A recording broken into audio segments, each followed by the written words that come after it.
دا یو ورو سوال کړی چې د غسل نه مخکې چاردام چې کوم کېږي اودس دا به پوره کوي که نه دا خپې به لیټ کوي او د غسل نه بعد به خپې وینځي یعنې اودس به وکړي صرف به خپې پرېږدي بیا چې کله باقي بدن وینځي ټول نو بیا به خپې وینځي که نه د اول پیر چې اودس کوي د هغې سره به خپې وینځي او بیا به غسل کوي. الجواب مستحب طریقه دا دی چې انسان غسل کوي اول ته څه وکړي اول اودس وکړي او دواړه کارونه د دپاره جایز دي که دی ورسره خپې وینځي او که دی دا خپې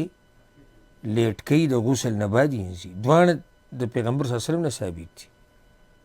دواړه خو غوره طریقه دی کې دا ده چې پوره کامل اودس وکړه پوره کامل اودس وکړه خپې یې ووینځه الا دا چې عذر وي لکه اوس ګوره حدیث د عایشه رضی الله عنها حدیث د عایشه رضی الله عنها په صحیح بخاري صحیح مسلم کې وی پیغمبر صلی الله علیه وسلم چې به کله اذا اغتسل من الجنابة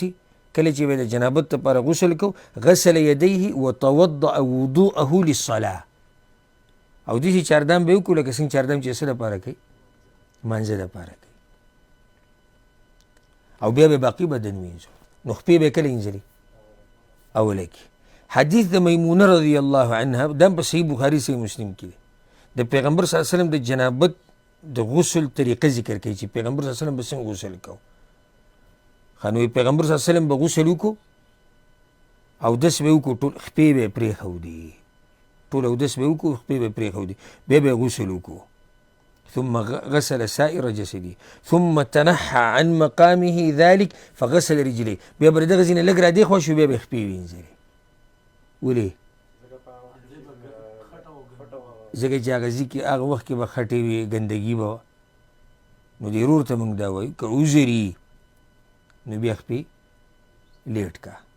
که داسې عذر لکه اوس هغه وخت کې عذر و لاندې خټې جمع کېدې اوبه جمع کېدې پیغمبر صلی الله علیه وسلم به خپې پرېښودې او که عذر نه وي نو اول پیر چې اودس کوې نو بیا ښه پوره اودس وکړه والله اعلم.